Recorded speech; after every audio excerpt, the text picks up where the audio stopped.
First of all, I want to say a l'chaim to everybody that this Yom Tif should be a true Chag HaGeula for each of us personally. You know, on Pesach, I learned that on Pesach you have the koyach for breaking free of any limitations.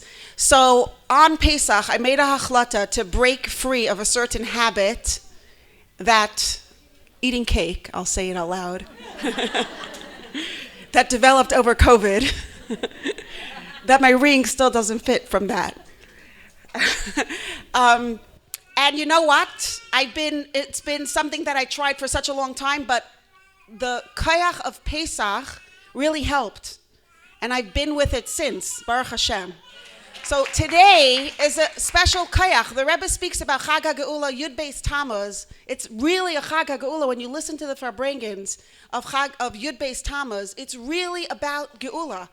The Rebbe always Farbrengens about Geula and says that this day has a koyach of, a special koyach of Geula. So I want to say l'chaim that each of us should tap into the koyach of this day and experience a geula in our lives from anything that is holding us back from being the person we really want to be, from allowing our neshama to shine with its greatest strength.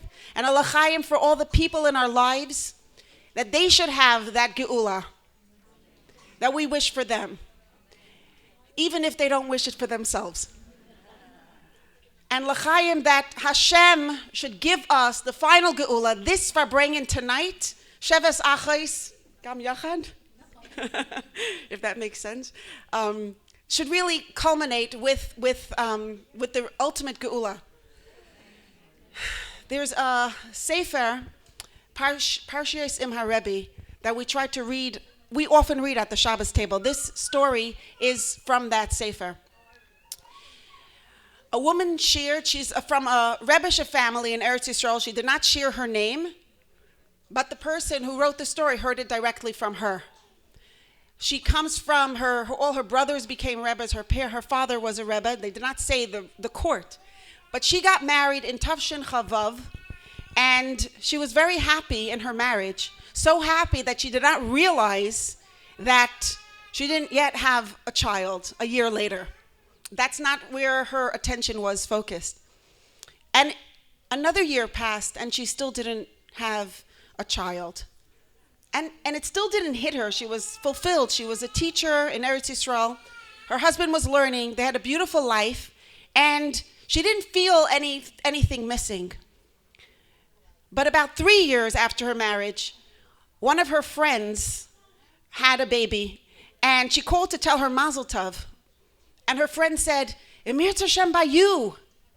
And the way she said it with such love and such compassion, it woke something up in her. She's like, wait, there's a problem here. Oh my. And together with her husband, they started going for treatments. And that's when she really got very disappointed, because one doctor after another in Eretz Yisrael told them that there's no hope, that they will never be parents. Rahman al-Litzlan. 8 years later, 8 years after her marriage, in Tavshin Lamed Gimel, one of her siblings had a simcha in America, in New York, and her and her husband decided to go. There was hope. There was a clinic in America, I think in New York, that specialized in exactly the challenge that she was struggling with. And so she made arrangements. It was very difficult, very complicated, but they made arrangements to visit that clinic. And when they did, they came to New York. She said 4 generations came to see them off at the airport. Even without knowing the real reason why they were going, they thought they're going for the simcha. They came to New York, and again, they were turned away. There was no hope. But she said America is a very big place, and there were many more promises of hope, and they tried a few different ones. And a few months later, and all their money later, they were still left without any hope. And it was Erev Pesach. They decided to stay in New York for Pesach, and she got a phone call on Erev Pesach from Mrs. Chana Gorowitz. I wanted to call her to verify this, but it's true. Okay, thank you. She got a call from Mrs. Chana Garowitz asking her to be a teacher in Beis Rivka. There was a teacher who left. It was a very difficult class, challenging. No, whatever. A lot of kids in pain in that class. And it was a graduating class. I don't know if it was 8th grade or 12th grade. And they really, really needed her badly to teach. She said, absolutely not. The salary that she was being offered was like, for a full year, what she would teach in Eretz Yisrael. And she really needed the money. But there was no way. There was no way. She was such a mess. There was no way she was going to do it. And she begged and she pleaded. She offered her more than what they would pay regularly. And this was a lot of money for her, but there was no way. She hung up the phone. That was the end of the story. A day or two later, she gets another phone call. This time it was a man. She did not remember who the man was, but it was on behalf of Beis Rivka, saying, Im kol zeh, efshe fart? And she said, no, there's nothing, it's impossible. And he spent also a few minutes begging her, convincing her. She was just not up to it. She didn't have a bone in her that could get up and prepare a class, and especially a challenging class. There was nothing, she couldn't do it. So he said, why don't you ask the Lubavitcher Rebbe? And she said, what? Like, really? Like, all of a sudden it hit her like, wait, I could talk to the Lubavitcher Rebbe, and suddenly it hit her that she would love to talk to the Lubavitcher Rebbe and get a bracha for children. So she said, I could talk to the Lubavitcher Rebbe. He said, yes, I could arrange it for you. She said, but don't you need a teacher like next week, like right after Pesach? He said, yeah. You could, I'll get you in. So she said, okay. And in her mind, she said, I'm not going to ask the Rebbe about teaching, but I would love to ask the Rebbe for a bracha to have children. And so 2 days later, maybe it was still a week before Pesach, I guess, because otherwise on Pesach there wouldn't have been Yechidus. 2 days later, 2 o'clock in the morning, was her appointment. She came at midnight. In her letter, she wrote nothing about teaching. She didn't want to teach. She asked the Rebbe for a bracha to have children, to be blessed with Zara Chaya v'Kayama. And she went to the Rebbe. She goes into Yechidus, and the Rebbe starts reading the note that she wrote. But she felt bad because she felt that she had tricked somebody into getting her this Yechidus.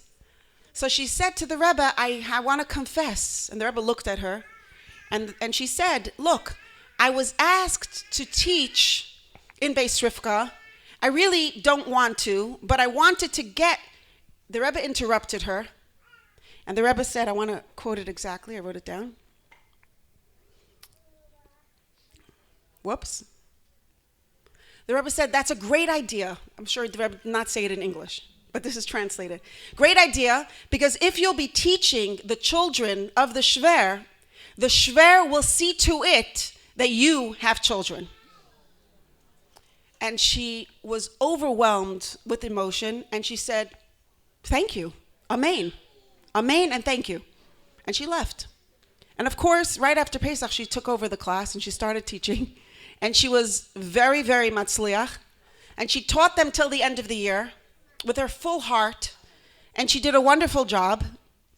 She threw all her other worries, put them in a Ziploc bag on a shelf. It doesn't say that in the story, but that's probably how she could do what she did. And she showed up in school every day really with her whole heart. At the end of the year, the class had a Yechidus, part of the graduation. And at the end, every class, all the girls went past the Rebbe, and she went the last at the end of her class. Oh, the walls are shaking. Ufaratsta. And she went last, behind her class. And when she came to her turn, the Rebbe looked at her, and the Rebbe said, "The Shver bleibt nicht kein Balchayv auf a lange Zeit. Besuras Teves." She went back to Eretz Yisrael. 2 months later, she shared news with her husband that there was a time she thought she would never share. She was Baruch Hashem expecting. She had a baby, and a year or two later she had another one, 7 children. At the time of the writing of this story, those children were all married, and each one of them had at least one child. What did the Rebbe say? If you'll be teaching the children of the Shver will see to it that you will have children. So, my dear sisters, what a schus we have to be teaching the children of the Rebbe, no matter which school you're teaching in, whether it's a Chabad school, whether it's a day school, whether it's whatever school it is, to be teaching the children of the Rebbe will see to it and sees to it that we should have brachas in our own lives. And I want to just say l'chaim, we should see that in a revealed way. So, what are we doing? We are opening? Okay. Huh? Okay. Okay. So, I thought this was going to be a smaller room, and I was going to ask everybody, what inspires you, and what does inspiration look like to you? Because that's our topic. Raising an inspired generation. Raising inspired children. Hello. Huh? So what does inspiration look like to you? You could just, don't all answer at once. Go ahead. What does it look like? What does it feel like to be inspired? Hernished. What? Purposeful. What else? Connected. Alive. Awake. Happy. Huh? Motivated. Overflowing with energy. With vitality. With simcha. I think being inspired is when our soul is on fire. And the one thing that inspires us for real is truth. Truth has a way of inspiring us. When we're faced with MS, when we're faced with the truth of what really matters, when we're faced with the truth of who we are, when that deep part of us is just, when we have that clarity, it's clear what's right, what's wrong. It's clear that Mashiach is real, that Hashem is real, that the Torah is real. That's real, lasting inspiration. So I would love to Farbrengen about how do we get there for ourselves, and how do we help our children get there? And I think the first thing is Hasidic stories are the bread and butter of a Hasidic chinuch. Why? Because a story says, like, they say a picture is worth more than 1,000 words. A story is worth 1,000 pictures, because it's 1,000 pictures, right? So if a picture is worth 1,000 words, a story is worth 1,000 pictures. Mr. Robert Kremenizer wrote an amazing book. It's called Australian Encounters. It's a teeny little book. If you can pick it up, it's also a very nice little gift item. In that book, he writes all of the stories are his and his family's personal stories of the Rebbe. One quick story. His wife, he came home one day, this is after Gimel Tammuz. He came home one day, and his wife was very devastated. And she shared that her mother, Loyalenu, had been diagnosed with a growth and needed to be operated on. And doctors weren't sure exactly what it was, and there was complications, and they didn't even know what was going to be. And of course, they went to another doctor, but at the end of the day, there was very lack of clarity. There was a lot of skepticism about the future. They couldn't even promise her that things would be okay.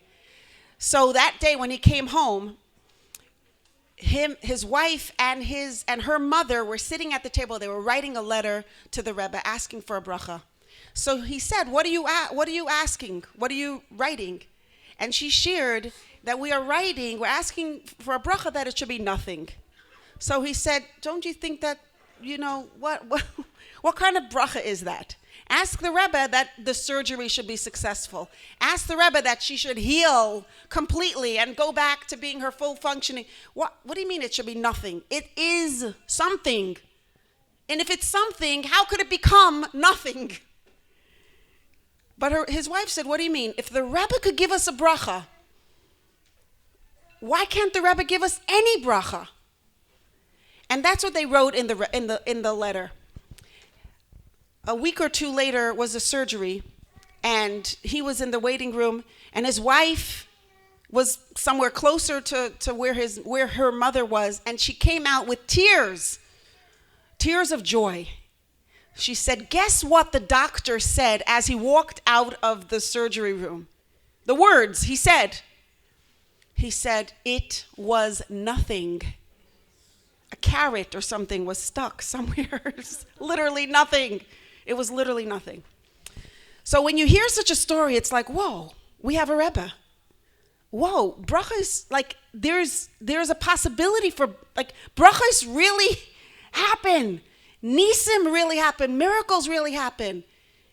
And just because something is, as a matter of fact, it doesn't mean it is as a matter of truth.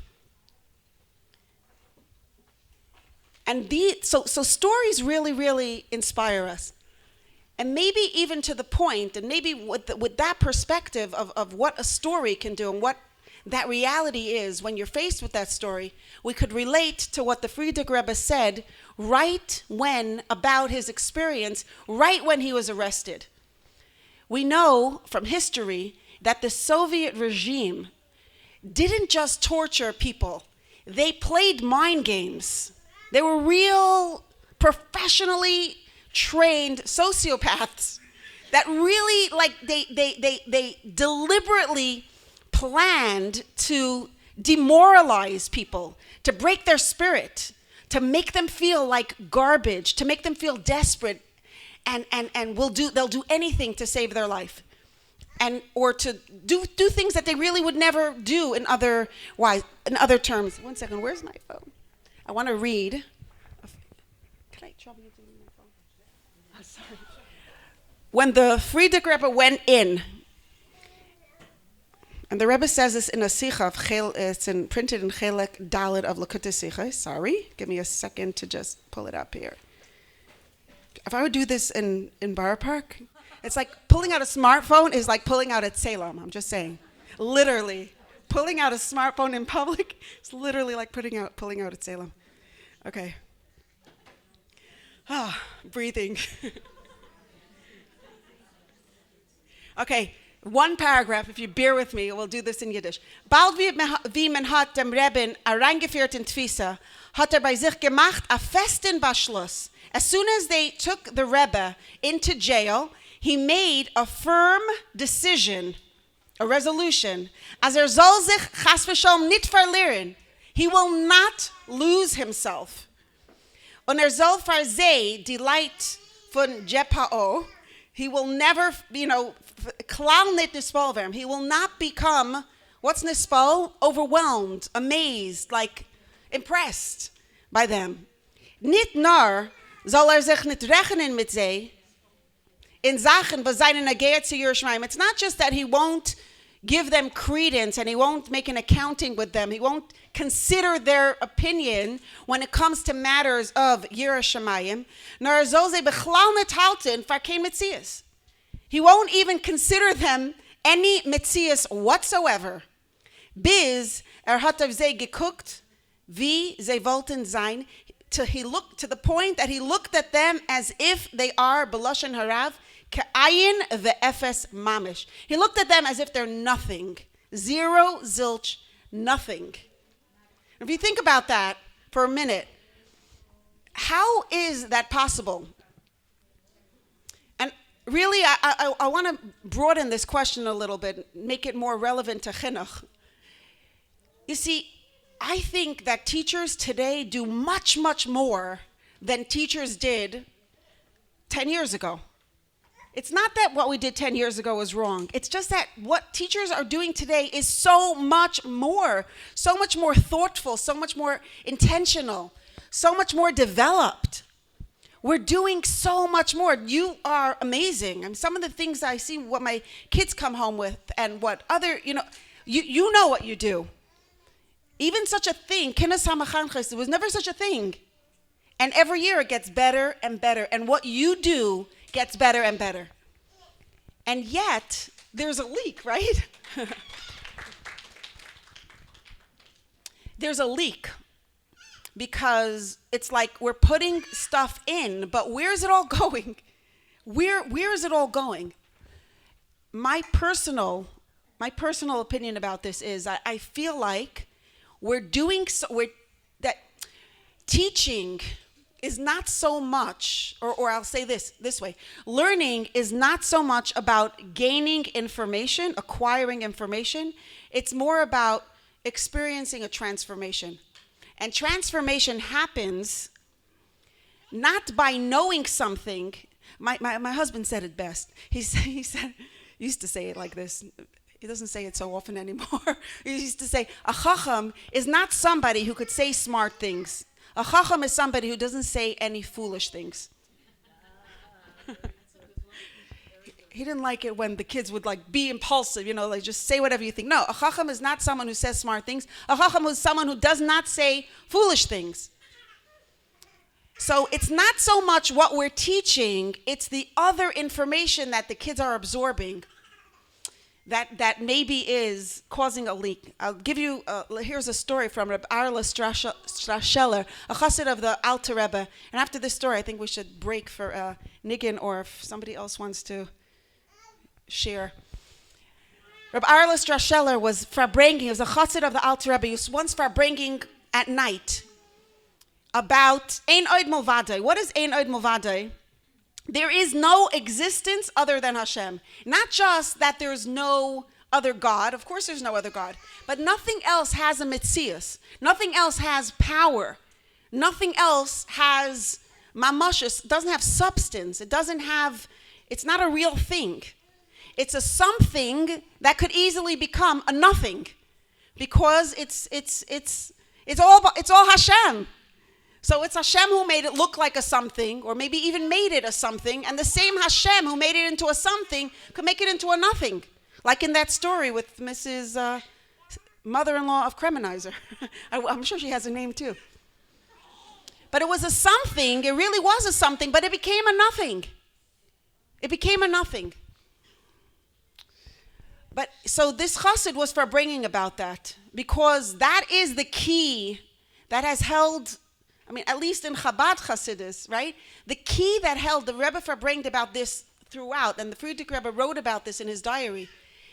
What saved him and his sanity, if I dare use that word on the Rebbe, it's not appropriate to use that word, but what could save our sanity is that he was able to look at the Soviet, the GPO,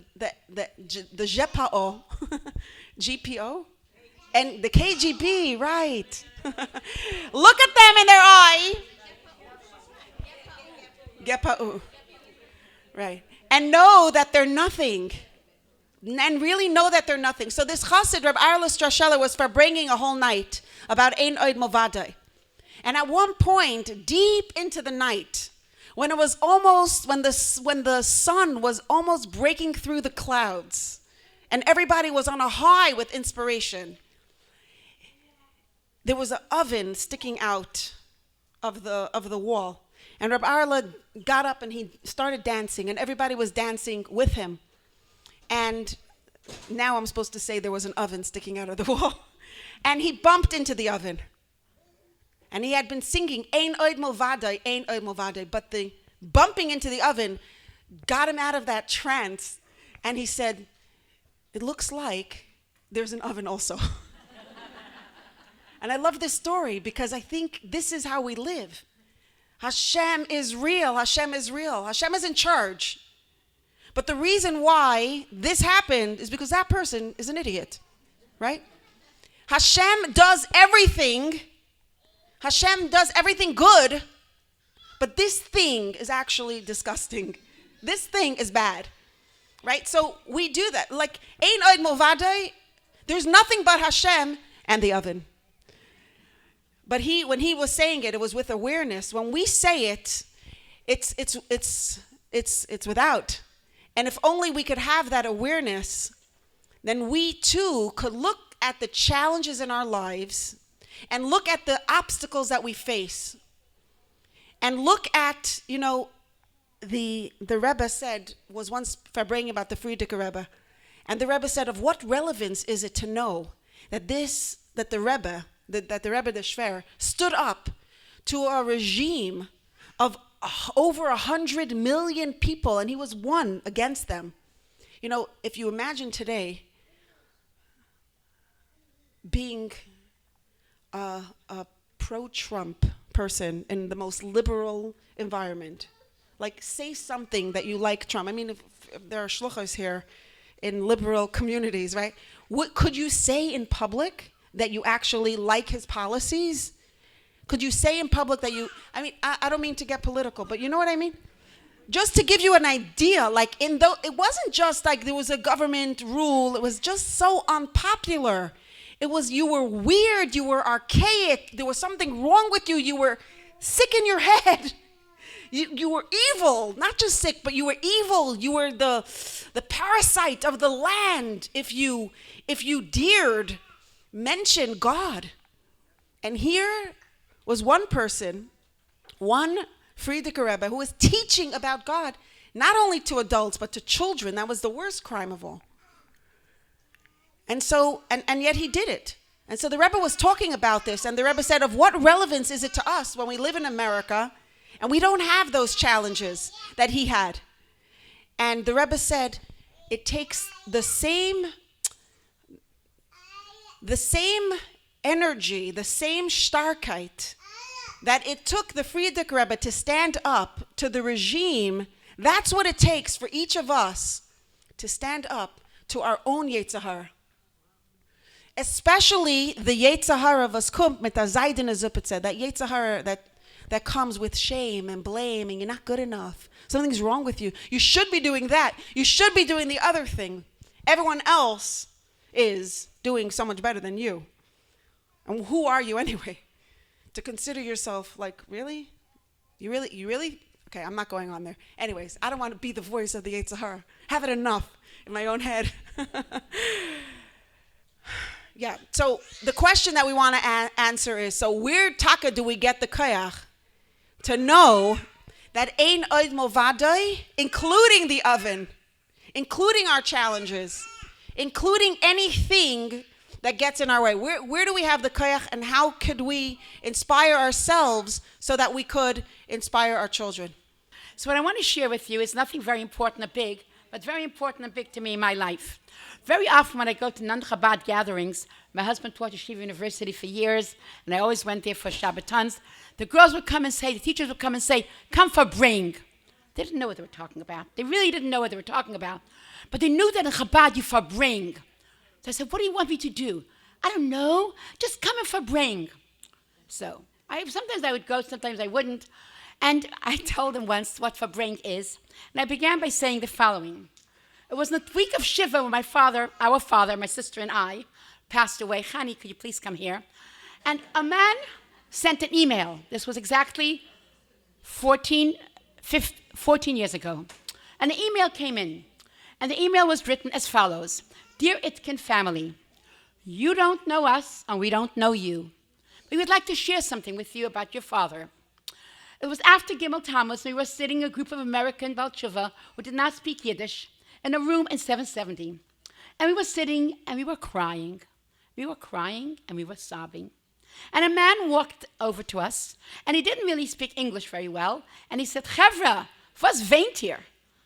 And they said, Gimel Tammuz. He said, Kommt Farbrengen. And from that Shabbos on, till my father passed away, every single Shabbos, in a small room in 770, upstairs, there was a Farbrengen. And what happened by this Farbrengen? Something which can happen right now. Miracles happened by this Farbrengen. And they wrote as follows. But this Farbrengen, there were 3 rules. We couldn't talk anything about anybody bad. We could not say anything negative. We couldn't talk with our hands, because my father did not like people speaking with their hands. Hands are supposed to do stuff, not speak. And the third thing is, you have to give each other a bracha. But not just say it. Mean it, feel it, live it, as if it's your own. And we all gave each other brachas. And you know what happened? All the brachas became a reality. And those, my father would say, die was sagen, haben geheise Inglach, so haben die Grace Inglach. That's Shidduchim. Die haben kleine Inglach, so haben die kleine Inglach. That's the children. Die haben Parnasse, so haben Parnasse. Shalom Bayis, so haben Shalom Bayis. Gesund, so haben gesund. And it really happened. And we still have the letter till today. So right now, at this very moment, a time of Geolah, a time when Shemayim is open, we can break all the barriers. We can go through all the gates. Let's take a moment. We don't know the pekel our friend is carrying. Each one has their pekel. Everybody has a pekel. And let's just say, L'chaim. May everybody's pekel, was the story you told from Australia, not just get easier and lighter, not the burden should become not 10,000 pounds, but 5,000 pounds. The burden should disappear. And say it with emes, and with gefühl, and with Übergebenkeit. Eberster, look at these young ladies here. Young, everybody's young, you know that. Look at them. These are people who are devoted and dedicated every single moment of their lives. I know about myself, and I know about you. When you teach, you know, it's a 24/7 job. My board doesn't understand that sometimes, but it is a 24/7 job. If I'm walking down the street and I see something interesting, I'm going to use that in school. If I'm reading a book, a magazine, a story, anything, it's my life. It takes over. So, Eberster, look around this room. These are the women who are going to create the future. Eberster, open your eyes and look at us. And may each one of us be granted that all of our burdens should just, like the story of that lady, disappear. And if we really believe it and we really feel it, those who need refuah shlema should have refuah shlema to the nth degree. And most important of all, you know it could really happen? It could really, really happen. I really believe it could happen. It could happen, and we're sitting here now, and all of a sudden, the Geolah is here. I don't know what it's going to be like. I have no idea. I'm completely lost about what it's going to look like. But I know that at that moment, it's going to be our students and us also who are going to walk at the forefront. So now I would like to ask my sister to share a few words. Chanie, my darling, come. I want you all to know that my sister is 18 years younger than I am. When she was born, my oldest sister, Fagi Rappaport of Shluchim, Mecklenburg, Wisconsin, was also pregnant. And my mother and my sister gave birth 10 days apart in Lefferts General Hospital, where you stay for 15 days, which is Beis Rivka now. And I was so embarrassed. Who had a baby in the house when they were 18 years old? But it happened, and thank God it happened. A child psychologist would say, I'm set up for failure. I was born, they didn't want me. Then they hid me. Then they told everybody I was my sister's child, so they should have known. And guess what? I never suffered a day in my life. Do you know why? Seriously, do you know why? Because from day one, we grew up with the idea of Ashreinu Matayv Chalkeinu. I don't think I ever was jealous, I'm being honest, of people that had things we didn't have. And I think maybe it was so that when I moved to Great Neck, which was like the most, at that time, those of you that live in Great Neck will probably agree it's not like that anymore. And I was sitting right over here. It was one of the 20th most affluent places in the United States to live. The Great Neck public schools are still known in the top 40, so why go to yeshiva, which makes my life so much more exciting, right? When public school is just as good. But seriously speaking, I think the one thing that we were taught as children, and I think of it as Mechanchos, and there's a reason for it, I don't know if you said it, Chanie, I was standing outside, is that once when somebody came, some of you know I had the schus to grow up 760 Eastern Parkway. When I tell people that, they say, 760, you're making a mistake. You mean 770? I would say, no, this is the introduction, the hall before you get to 770. Because growing up, that's literally what used to happen. People used to knock on the door, drop off their suitcases, and say, we'll be back later. We're going to Yechidus. We're going for $1. That's the way we grew up. But I remember once when somebody came to the... That's right. Morah goes from the shiurim. I heard good things about her from my mother, for many, many, many years. You're right, the ladies' shul. Yeah, she's right. And the ladies that used to come clean up the Sidurim afterwards, we have very good memories. But what I want to tell you is that the Rebbe once told somebody that needed something, that if you want a teva, if you need a favor, go to my father, Meir Itkin, he knows how to do a Jew a favor.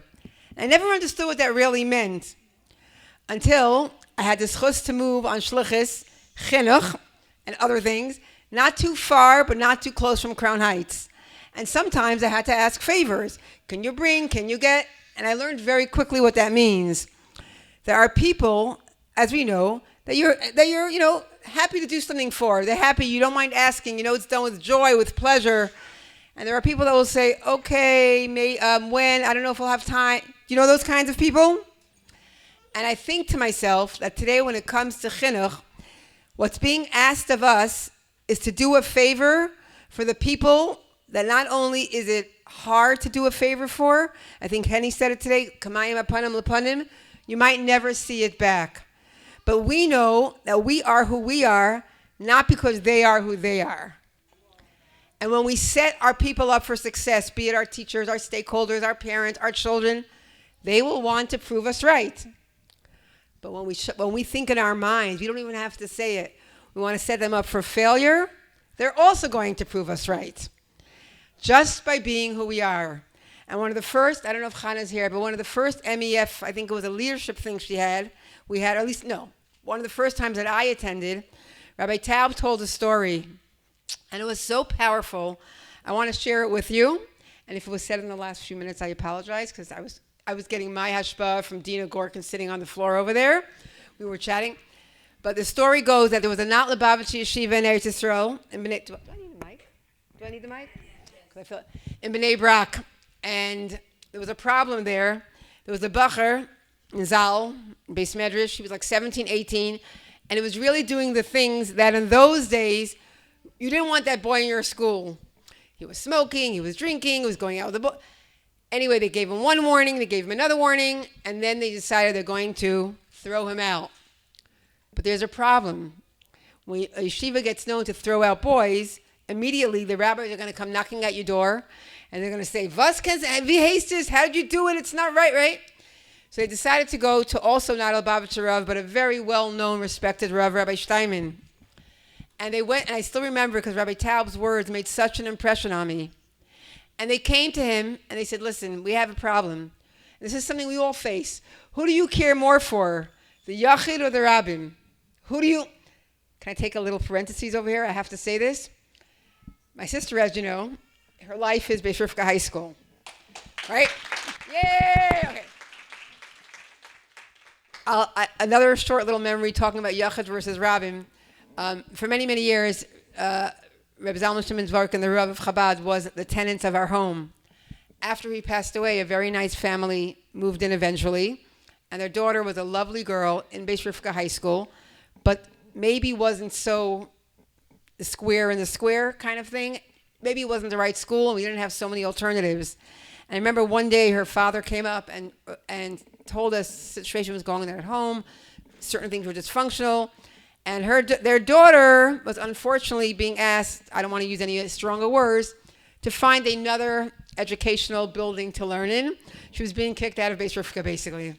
No, I'm sorry, that's not the right thing to say. She was being asked to go to another school that might be better for her. Did I do that politically correct? Okay. Well, guess what? My mother was never a principal, but when she thought something was wrong or something, she would not waste words. And I still remember she wasn't feeling well. It was a Shabbos afternoon, a cold afternoon. She walked to Crown Street. She went to speak to Morah Teichtel and said, how can you tell this child who is going through so much, if there's any school that can help her, it's Beis Rivka. Guess what? Morah Teichtel listened. And today the girl is a shlucha, or was a shlucha.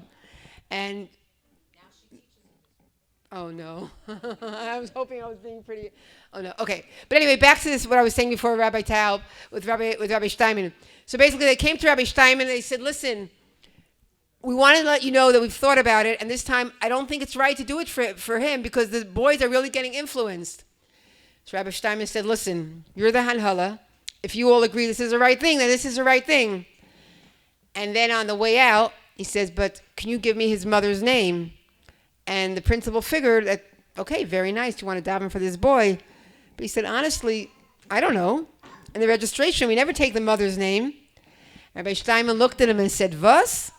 You want to send a boy away, a boy that's a troubled child, and you never opened up a Tehillim to daven for him?" That's what we call really caring in Tana Yeda Teva. That's it. I just want to share how much the Rebbe plans this Kinus for every single one of you here. All of the three speakers we B'Shgacha Pratzis have together are a miracle. Teichtel had plans to be in Eretz Yisrael. I don't know the backstory, but we are very grateful that her plans were changed for whatever reason.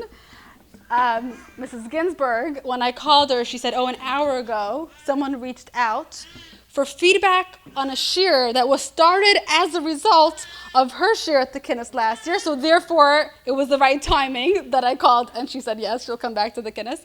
And Mrs. Geisinsky, I don't know if you remember, we had a Zoom Kinus during the year that everyone remembers, and it was a hurricane that day, and you were giving the closing talk at the Kinus, and drove all around New York City to find a place to have connection to give the closing talk on Zoom, and then the connection didn't work anyway, and we're hearing from you now. We're very, very grateful. So Baruch Hashem, this is a gift, and this is just one small example. We have another gift, which is at our Kinus committee, with Mrs. Rivka Fishman. I don't know if she's in the room. Baruch Hashem taking care of very special new additions to her family. Wrote a song encapsulating the theme of the Kinus. And we have two very special ladies who are going to teach the song. We'll sing it together, and then we'll continue to Farbrengen, Mrs. Ginsberg, Teichtel, Mrs. Geisinsky. Well, we can introduce ourselves. So we're happy to introduce ourselves. My name is Chaya Bracha Rubin. Such a beautiful group of women, so powerful to be here with you all. And I live in Albany, New York. And I'm Racheli Jax. A lot of people know me as the one who sings the Tanya. So we're happy to be here. I'm in Toronto. And we're happy to be here with you to sing the Kinus theme song. You can find it in your Kinus booklet. It's on page 23. And you can sing along with us. Great.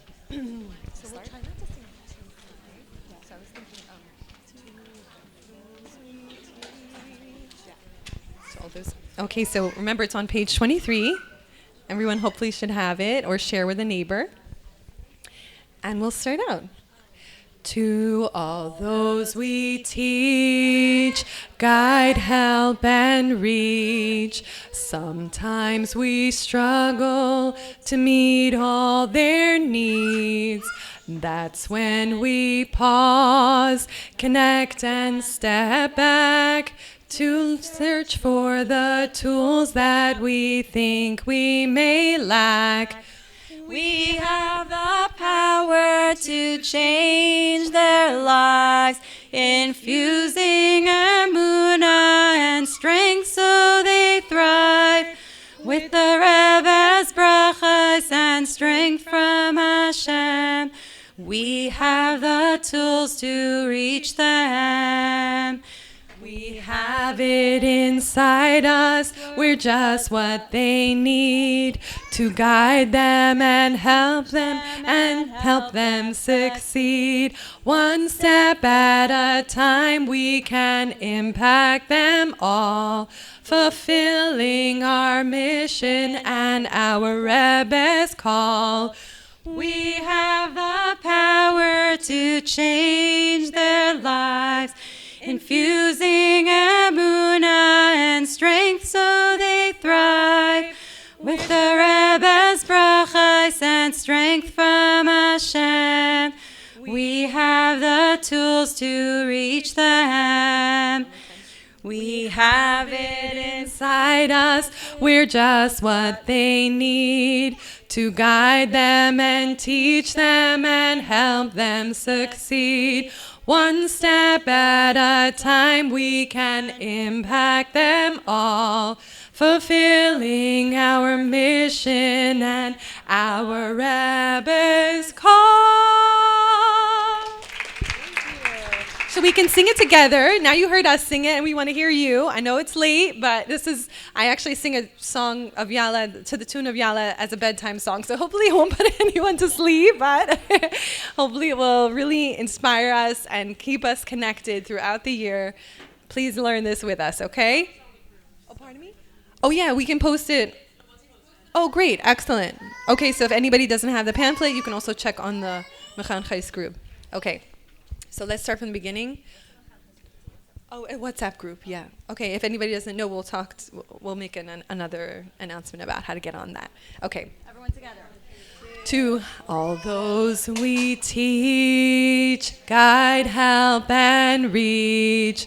Sometimes we struggle to meet all their needs.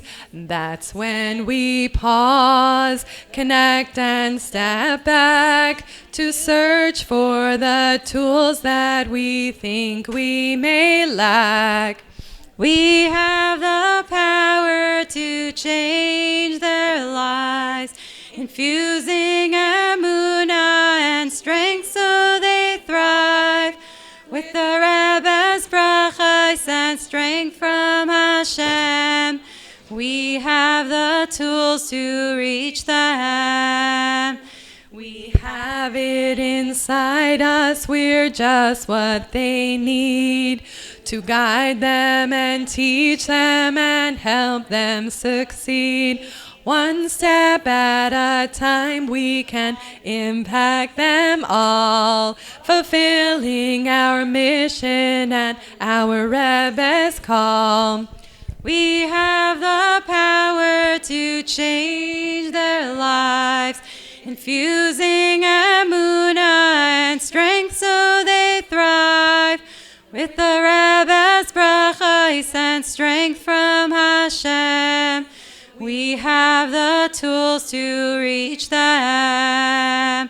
We have it inside us, we're just what they need to guide them and teach them and help them succeed. One step at a time we can impact them all, fulfilling our mission and our Rebbe's call. Thank you so much. And if you want to sing this is from Yud Beis Tammuz Farbrengen of Yud Gimel Tammuz Tafshin Yud Aleph. The Rebbe this is from Likutei Sichos, so it's not the actual, it's an edited version, okay? Le'idach darfim, one paragraph here, okay? Le'idach darfim is, and we need to know. What do we need to know? As in welchen maimed umatzev a yid soll sich gefinnen. No matter what situation a yid finds himself in, afilu wenn zet nit ken shum meglichkeit chas v'shalom, as soll kennen ton in afatas hayadis v'hamayanas. Even if we see no possibility for us to get involved in teaching, in Hafatzas Hayadis, in spreading Yiddishkeit and Chassidus, termen sich nicht meyaj sein, Chas v'shalom. We're not allowed to despair. We're not allowed to give up, Chas v'shalom. Man darf gedenken, as euch das is b'hashgacha pratis, the fact that we feel this way, the fact that the situation is whatever it is hashgacha pratis. B'shas is da der yagaita. When there is yagaita, when we invest effort, that zayin euch matzasa, Hashem will help us will see success.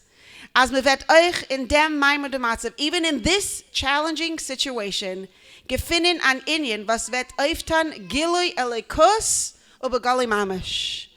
We will find a way forward. We will find something where we could accomplish a gilui elikus, a revelation of Hashem, ubegali mamash, like a real, actual success, a real, actual revelation of through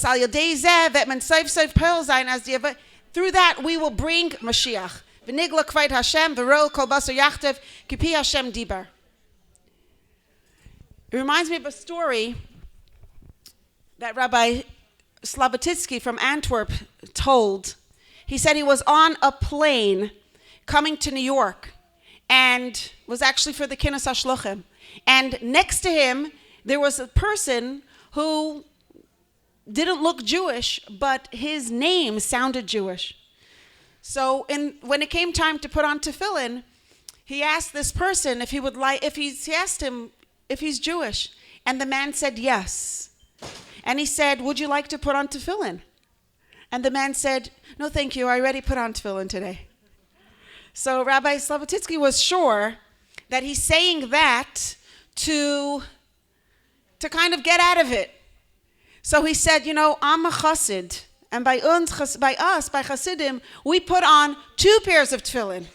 So the guy looked at him and he said, I put on 2 pairs of tefillin today. So now Rabbi Sloboditsky wanted to know, what's the story? And this is the story that he said. He said when he was a child during the Holocaust, at one point he was hiding with his father and there was absolute hunger. There was no food. And between the two of them, there was one little piece of bread. And his father turned to him and said, Es mein Kind, darfst haben kayach. Eat. You need your kayach, you need your strength, you need your energy. And the son turned to the father and said, no, Tati, I need you more than I need the kayach. So you eat the bread. And it went back and forth. No, you eat it. No, you eat it. Until the father turned away and pretended he was sleeping, which is a very good way men tend to do when they want to avoid a situation. Fall asleep. Or end a conversation. Oh, sorry. Anyways, he turned away or he fell asleep. I don't know how he avoided that. But the boy ate the bread. And the next day, his father was gone. And he could not forgive himself. He felt that day that he could never again stand before Hashem. He could never again stand before God with a whole heart. And so when the war ended, he left everything behind. But he arrived in America, 17, 18 years old, and he was directed to visit the Rebbe as a way of moving forward in his life. And he met with the Rebbe, and the Rebbe indeed helped him, gave him some advice and support and encouragement. And then the Rebbe asked him about his Yiddishkeit. The Rebbe asked him if he puts on tefillin. And he said, he told the Rebbe a little bit of his story. And then he said, it's obvious that in my situation, of course I'm not going to put on tefillin. So the Rebbe was silent, like only the Rebbe knows. You know, in that silence, there was a carrying of the story, of the pain, of the person himself. And then the Rebbe said, aber a Yid is kemal nicht in a matziv. A Yid macht a matziv. A Yid is never in a situation. A Yid creates the situation. But it's very nice for us to sit here in a relaxed setting after we had a nice dinner and, beautiful, inspiring talks, to say that a Yid is never in a situation. We're always in a situation. Women especially, we're always in a situation. So what does it mean we're never in a situation? The Frierdiker Rebbe was in the later years when the Frierdiker Rebbe was in America, and there was the Frierdiker Rebbe's health was very fragile. And it's one of the sichas, it's written, the recording of what happened was that people were pushing. And people were pushing, and somebody said, they would try to keep in a less of a crowd, but at that Farbrengen, people were pushing. And the table was pressing against the Rebbe, causing him pain. And so somebody said, ik kwetscht dem Rebbe. You're pressing, you're crushing the Rebbe. And the Frierdiker Rebbe said, a Yid can kemal mir nicht kwetschen. And the Rebbe said, even in Spalerke, the Yid hat mir nicht, whatever, I forgot the word. Huh? Yeah, it was Nachmanson and Lulav. The Yid in M hat mir nicht, I forgot the exact language. The Yid in Spalerke, the Yid in the person didn't hurt me. So, yeah, our bodies might be in a situation, but our neshama is never in a situation. I remember,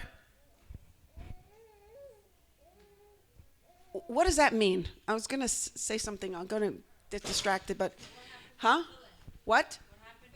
Oh, thank you. Thank you, Basi. Hi. So, the Rebbe told him, "Ayid is kemal nishtana matziv," and the Rebbe said, "Put on tefillin every day and inspire others to do the same." And this person, Taka, didn't look Torah observant, but he had been putting on tefillin every single day. And in his community, where he lives, all his friends know that this is what we do. We put on tefillin every day. Two pairs of tefillin. Yeah. Because the Yid is kemal nishtana matziv. So the Yid is not so, I remember when it hit me, this idea of a Yid is kemal nishtana matziv. When my father passed away, I remembered when his mother passed away, that I remember walking with him. His mother passed away on a Shabbos morning. It was Tes Adar. And I remember for some reason walking with him to the hospital. It was on Shabbos. He was walking to do Shmira at the hospital. And the Goite, that's a Borough Park word. Disgusting. I should be banned. I'm canceled. Right? The wonderful woman who was with my grandmother came running into the shul, informing us of her passing, but she was hysterical. She came in, finish. She was crying and screaming and really making a scene. So while we were walking, I asked my father. It was my first encounter with death. I shouldn't use that word, but it was my first encounter. It was probably in 6th grade. You were my teacher. Wonderful teacher, best teacher I ever had. And it was a good year. And Baruch Hashem. And I asked my father, why was she so hysterical? Why was she screaming? And my father was quiet for a long minute. And then he said, "Sie weint." I hope I'm not going to offend anyone with this. "Sie weint, weil sie ist a Goy. Und sie weiß nicht, sie meint, she thinks that when somebody passes away, their life is over." He said, "A Goy pegert sich, aber a Yid lebt auf ewig." A Goy that doesn't have that neshama. So yeah, when they pass, when their life in this world is over, they're finished. But a Yid lives eternally. And I remember when he passed away, it hit me that to the extent that I believe in the power of the Jewish soul, to the extent that I really believe that that's true, that a Jewish soul lives forever and is eternal, that's how much I could feel connected and comforted and one. To really feel that that's true. And I'm thinking about that in connection to our topic today, raising an inspired generation, what we talked about before. It's not enough to teach our children information. They really need to buy into, they really need to believe that Hashem is true. And I was teaching a class in Muncie, and someone said there was a camp expo. And at the camp expo, they were selling this program. What's the program? They're going to come with virtual reality headsets, which probably many of you are already familiar with.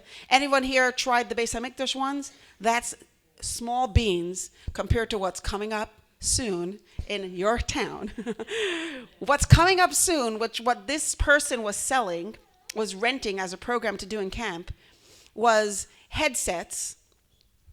People put them on, and basically what she was doing at this camp expo, she had a challenge for all the visitors, all the camp directors and program directors that were there. The challenge is you're going to put on this headset and you're going to walk across this wood, this piece of wood. It was a little piece of wood on the floor. To walk across the piece of wood is very, very, very easy. It wasn't a thin, narrow piece of wood. It was literally like a plank, 2 steps, and you're done. But the challenge is that you're going to walk across it while you're wearing the headset. So they could walk across it no problem, but then they had to walk across it wearing the headset. She said, whoever does it, I'm coming to your camp for free. And the person who told me this, she said, none of the people were able to do it. Why? Why was it so hard? They had to put on a headset. On the headset, when they're putting that on, what do they see?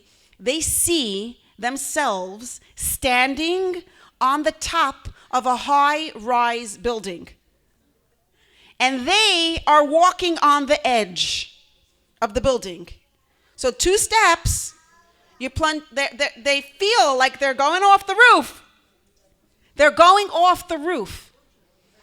Virtual reality. Their sights and sounds. Now, no wonder no one person could do it, but it's very interesting. One person said, what do you mean? I'm an intellectual person. Of course I'm going to be able to do this. I know that I don't have to believe my eyes. I know the truth. I'm on firm ground. Like, take a step. What's the big deal? She couldn't do it. And when I heard this, I was blown away because I was like, whoa, this is the visual for our lives. Our minds know Hashem is true. Our minds know we're in good hands. Our minds know we're safe, we're secure, we're on firm ground of Hashem's protection, of Hashem's love, of Mashiach is coming, right? But our bodies are getting bombarded with a totally different message. And we believe so much more completely what our bodies know. I shared this story before but you know what? Okay, one more story. Go ahead. Yes.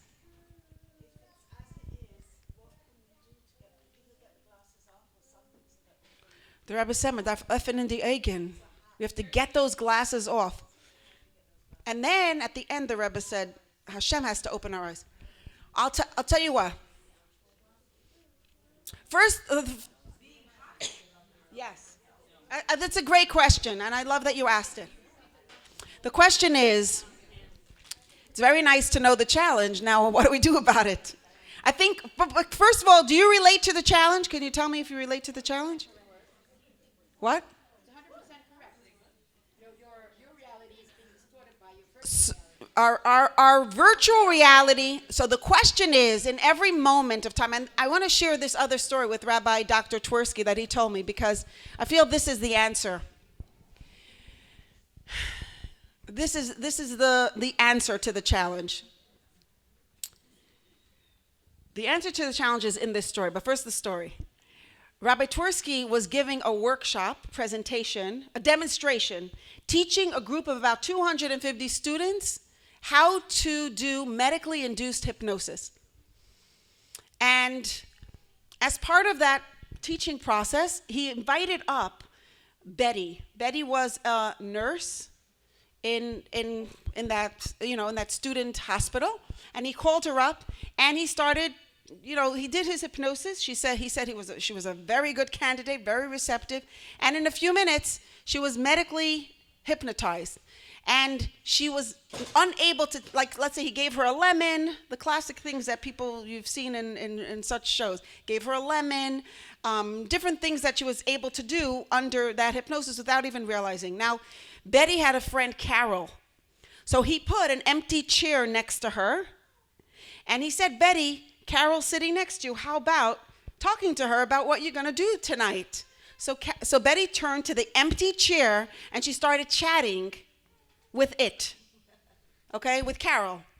And suddenly he saw in the audience the real Carol, who was a secretary in that hospital, was there. So as she's sitting there talking to Carol to the empty chair, he pulled up another chair on her other side. And he's like, Carol, come here. And he sits her down on the other side of Betty. And at one point he says, she's sitting there talking to Carol, and he says, Betty, turn around. And she turns around and she almost fainted. Like she was shocked because she saw Carol. And she knew that she'd been talking to Carol. So he said, never mind, Betty, I just played a little trick on you. In there's 2 chairs, right? One of the chairs is empty. one of the chairs has the real Carol. And she knew she was hypnotized, so she knew that it was possible for her to make that mistake. He said, you tell me which chair has the real Carol. And without batting an eyelash, without missing a beat, she pointed to the empty chair. She said, that's Carol. And when he told me the story, he said, it's because delusion is more powerful than truth. I think what we believe first, we hold on to very, very tightly, and we're not willing to let go of it to make room for something else.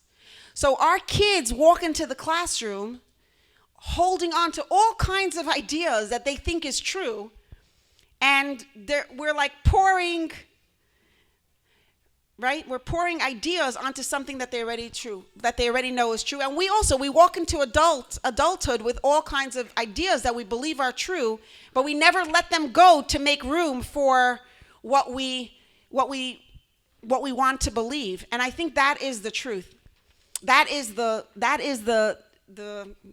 way forward. To recognize that there's a voice in our head that actually might be lying to us, that might not be true. And there's a yid in ourselves that's never stuck. But there is another part of us that's going to be stuck, that's going to get into self-pity and misery and resentment and all that stuff. And it's up to us to choose in every moment, what is the truth? What is my real truth? And if in this moment, I'll give you an example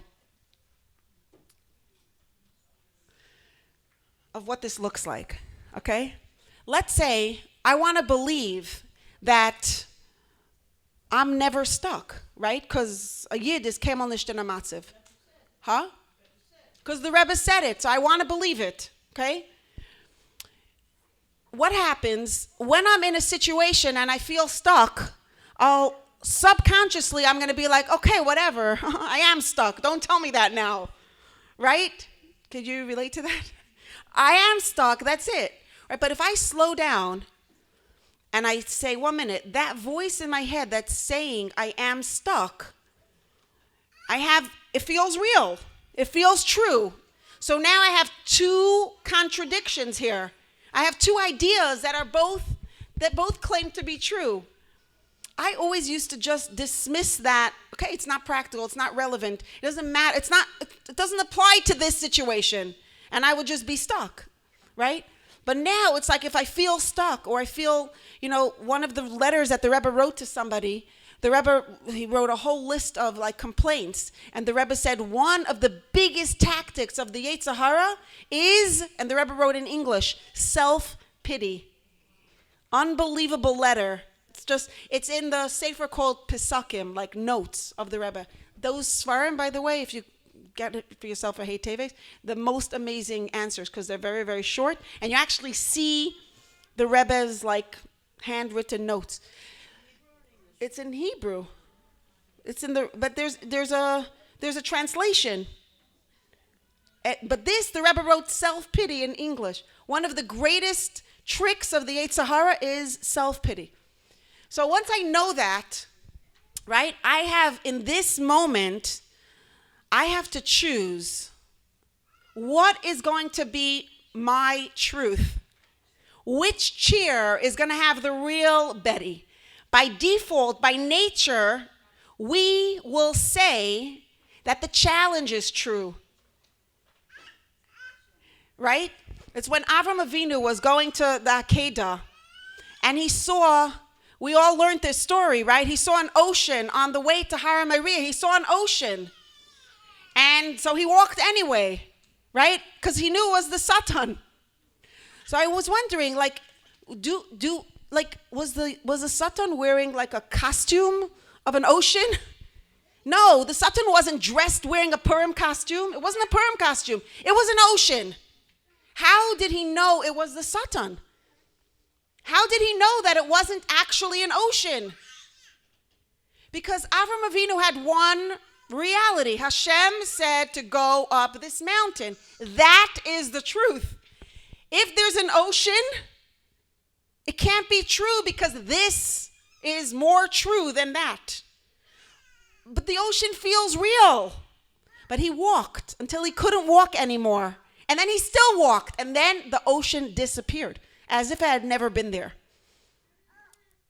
So it's to recognize that anything that stands in the way of Hashem's truth, it cannot be true.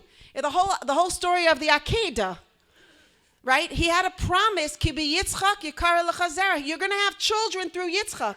And then Hashem said, take your son and sacrifice him as a korban. That's true. Ki b'Yitzchak, you're going to have children through Yitzchak. That was MS. You're going to have, you bring Yitzchak for an Akedah, that's also MS. How do they reconcile? I don't know. It's not my business. I have to do what Hashem tells me to do. Mashiach is coming right this second, right? Mashiach is coming now. But wait, didn't the Rebbe say that, I don't know, how many years ago? 30 years ago? Mashiach is coming right now. But that's not my business. That's not my business. Because if it's true, MS, it's not our business to figure out the cheshbainis of how it's true, of why, how it makes sense. We don't know. It doesn't make sense, but we know it's true. And I think that's the biggest nisayon. If I could share one more thing on what is a nisayon, because I learned this recently, and it was so precious to me. We're all familiar with this concept that when you make a bracha, what happens on to the spark of godliness in that water? Anybody? It's so late at night. Huh? It gets elevated, right? Now, we know that just like a wall, right? This is from a mimer of the Frierdiker Rebbe. I think it's Matevu Alecha Yaakov. I don't know it by heart. It's just I happen to learn it.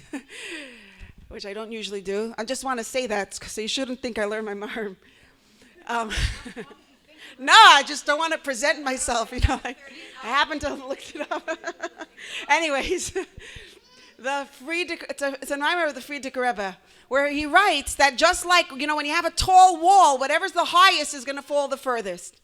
So when you have something that's usser, by staying away from it, it has a higher level of kedusha. Something that's usser has a higher level of kedusha. That's why you have to stay away from it, because it's not possible for us to elevate it. But be'etzem, it has even a higher level of kedusha. And he says a nisayon is even higher. Why? Huh? Put it away. Thank you. A nisayon is. I don't need it anymore. No. A nisayon. Okay, fine. A nisayon is even higher.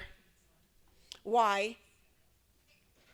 Because something that's usser, he says, something that's usser, something that's forbidden, something that we're not allowed to do, is hiding Hashem. But the way that it's hiding Hashem is passive. It's just there, waiting to be peeled off. But a nisayon is actively, very, very aggressively opposing godliness. A nisayon is something that actively and aggressively opposes our faith, our strength, our connection with Hashem. So a nisayon has a possibility for kedusha that's even higher than a mitzvah, much, much higher than a mitzvah. Now we should all run and embrace our nisayon. No, I'm just kidding.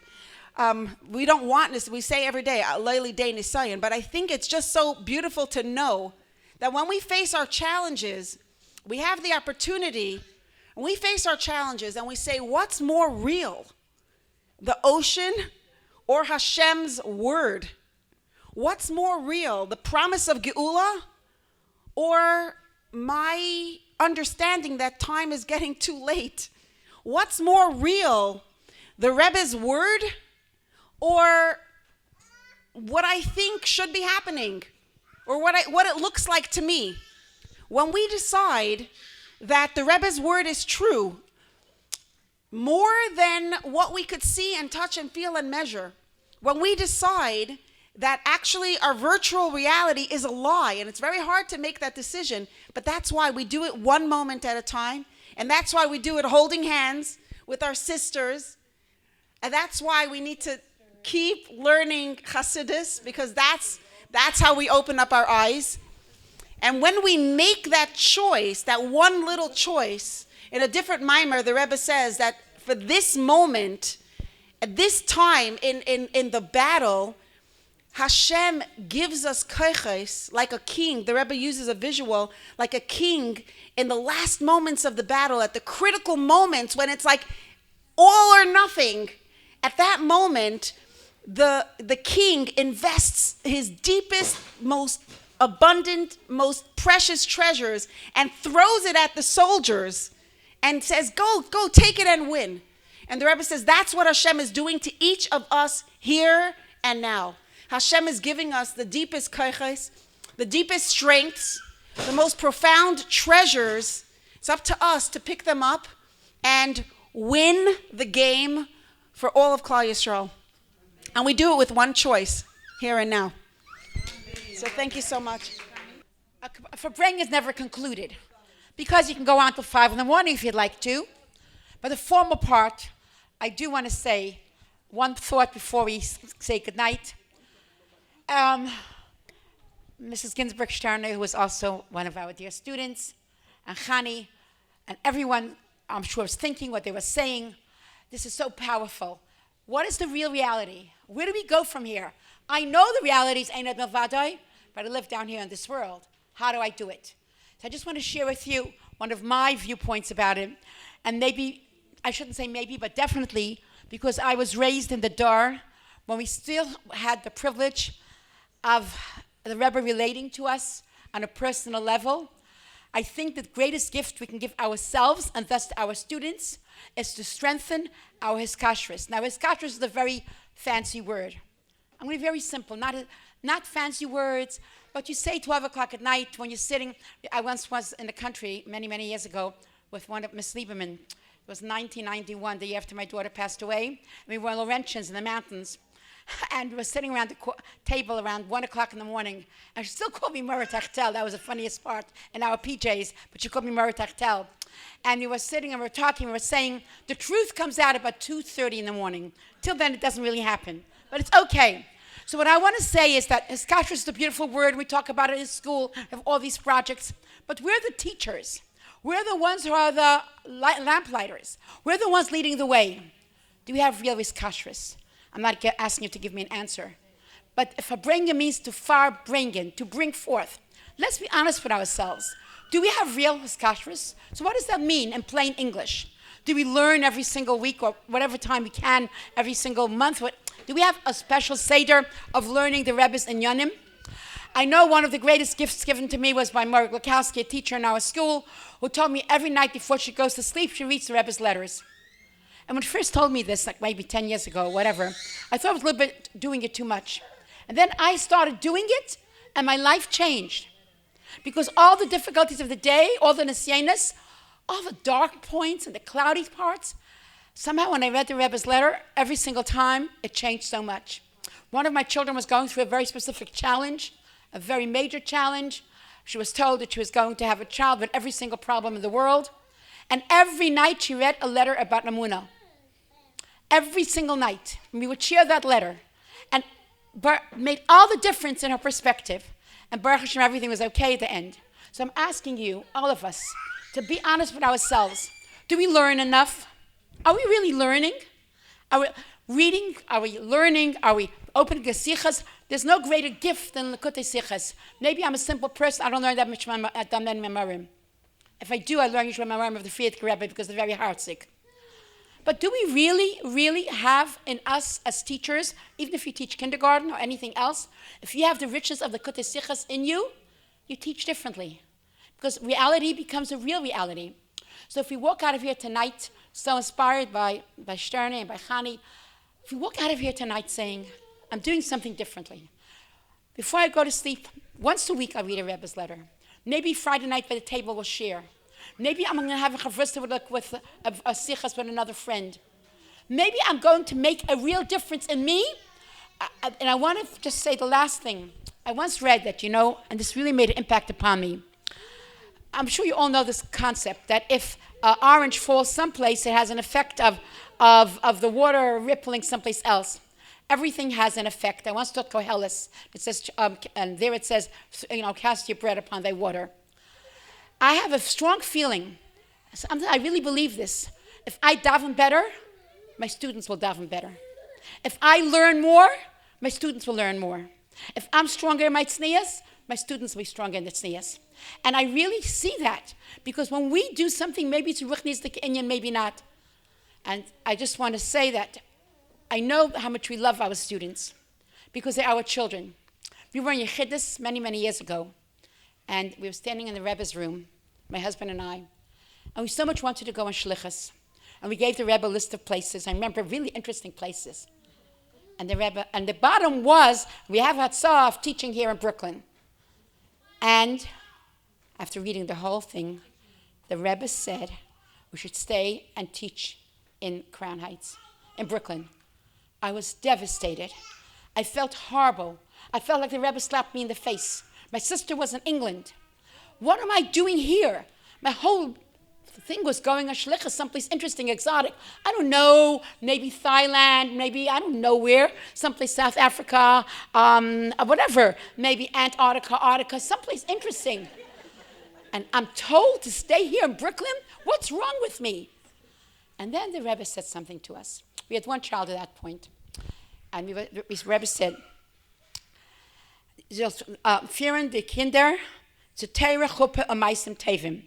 Take your children, that time we had one child, to Teire Chuppe and Meisem Tevim. Teire means learning. Chuppe is ultimate, taking your child to the right simchas in this life, and Meisem Tevim and good things.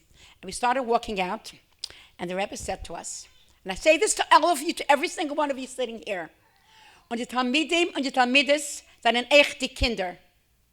That is my mantra. That is what I believe. That is why I go to school every morning, no matter what.